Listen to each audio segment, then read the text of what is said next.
كبيره جدا، شايفها تجربه جيده. كابتن حماده النهارده بتقدر تستعيد مره ثانيه لبدوي في مكانها الطبيعي. بدوي كان بتنافس قبل كده، بنشوفها في منافسات كبيره. شايف النهارده وكان تعليقك النهارده على حكم المباراه؟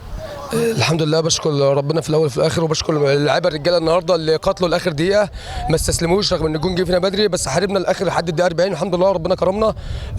وده مش على فكره نتيجه النهارده، يعني رغم ان هي تعادل وفي ملعبي، هي الى حد ما مرضيه، الى حد ما بتلاعب فرقه كبيره، فرقه منافسه.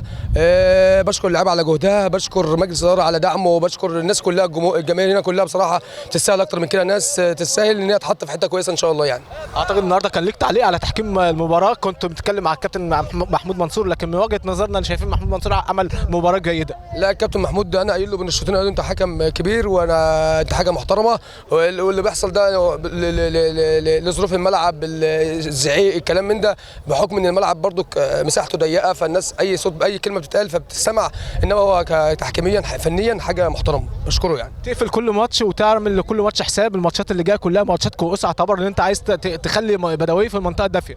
ان شاء الله احنا مركزين، ان شاء الله عندنا ماتش الزرقاء يوم السبت ان شاء الله، ربنا يكرمنا ان شاء الله ونعمل نتيجه ايجابيه زي ما هم ماشيين كده على نفس الوتيره، ماشيين بنهج الحمد لله، لحد ما العيال بقى عندها ثقه، رجع لهم الثقه، وان شاء الله الماتشات اللي جايه احسن باذن الله ان شاء الله. احمد حسن النهارده ادالك الروح، ادالك دفعه. احمد حسن النهارده حارس كبير جدا. احمد صدت المباراه بصراحه، نقطه تحول، لولا الكره دي كان ممكن 2-0، انا قايل لهم بالشوطين 2-0 مش هقدر ارجع، انما لحد وهي 1-0 لو الدقيقه 90 انا هرجع، فالحمد لله رجعنا.